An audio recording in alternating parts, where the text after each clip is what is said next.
Today we're going to install the RetraxONE MX on this 2019 new body style GMC Sierra 1500. This is the same install as a Chevy Silverado. Let's go ahead and get started. All right, now that I've got it out of the box, I'm gonna go ahead and remove the shipping components. All right, we're gonna remove this Phillips head screw that holds the shipping bracket in place and get that out of the way, and then we'll pull out the shipping spiral.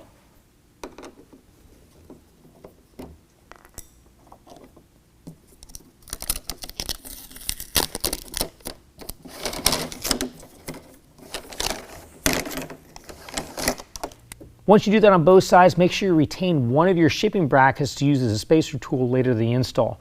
And next, we're going to go ahead and open this up and unlatch the cover. Now just use the provided key, unlock it, press the button, and that unlatches it. All right, now we're going to go ahead and take the driver's side rail. Well, notice we've got a foam seal that goes to the outside of the truck bed. We're also going to have a small hole up at the very front that goes towards the cab. We're going to go ahead and slide the rail over through the canister,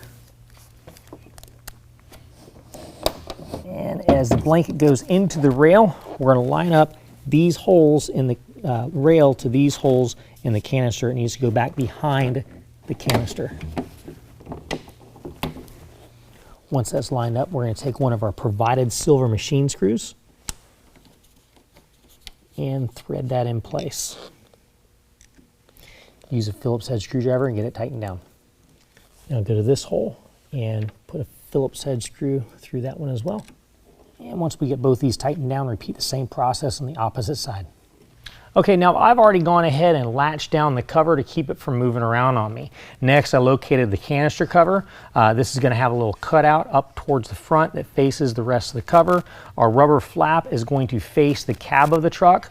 And these holes right here, when they slide underneath, are going to line up to the holes in the rails.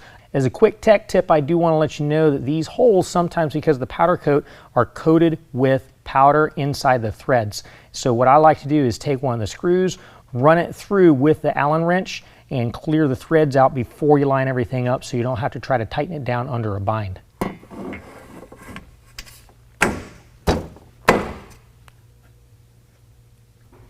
All right, install the other screw on the other side.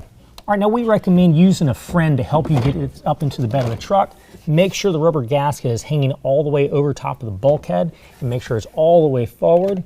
All right, once that's in place, we can go ahead and trim the gasket. You just want to trim it all the way to the bed cap nice and tight.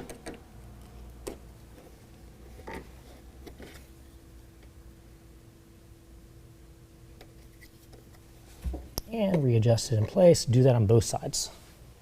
All right, now we're going to very gently close the tailgate. Make sure we don't strike the rail. Next, we're going to take the shipping bracket I told you to set to the side. Now, the bottom of that shipping bracket is exactly 1/8 of an inch thick. We want to put that shipping bracket between the tailgate and the rail. Next, we're going to pull the rail to that shipping bracket, and that's going to work as a spacer. That gives us exactly 1/8 of an inch between the rail and the tailgate. Do that on both sides.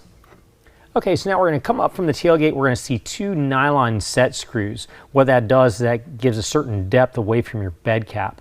What we're going to do is take a spacer that's provided as a shim that's going to go in between the plastic bed cap and your metal bed flange. Fit that up in there for each one of your clamp locations. Now you're going to have two different types of clamps in your kit. One's a smaller clamp with a smaller bolt. One's a larger clamp with a larger bolt. It says cab on it. This means it goes to the cab side, so we're going to use the one for the tailgate side. Pull that clamp apart. Sometimes you have to loosen it up a little further. Get it all the way up into the rail. Make sure the grooves in the clamp are married into the grooves in the rail, and go right in between those two nylon screws. Then by hand, we're going to tighten up that bolt, and then with a 5/16, we're going to snug that up. Now, as we snug that up, we want to bear down on the rail and make sure it stays nice and square. All right, now this is snug and the rail's level. Let's move to the cab side clamp. All right, now we move up to the cab side. Right next to your canister, you're going to have two more nylon screws. That's where your cab side bracket goes. We're going to do that the exact same way that we did the tailgate bracket. Repeat the same process on the opposite side. All right, so here's one of your drain tubes. What you want to do before you install the drain tube is remove the plastic film that protects the canister. I've already done that, so next what I'm going to do is insert the drain tube into my bed rug. This is going to usher any kind of run out water between the bed rug and the bed of the truck, and then it will find its way out from there. Once that's in place, I'm going to take my drain tube and go right up into the bottom of the canister. You'll hear it click. That's when you know it's been installed properly. If you do not have a drop-in bed liner where you can run the drain tube out, or a bed rug, you will need to make a hole in the bed to run the drain tube out. Do that on both sides. All right, now we can go ahead and test the operation of the cover. Press the button, handle pops up. Grab the handle, walk it to the tailgate. Latch it down. Now, don't use any kind of lubricants in the rails because these are riding on stainless steel maintenance-free ball bearings. Any kind of lubricants can actually mess up the seal on the ball bearing. That will void your warranty, and it's not really necessary. It will be more difficult to open and close the cover for the first couple of days. That's because the brand new seals are wearing in and they have to form a memory. Well, that concludes the installation. If you have any questions, call the experts or visit us online.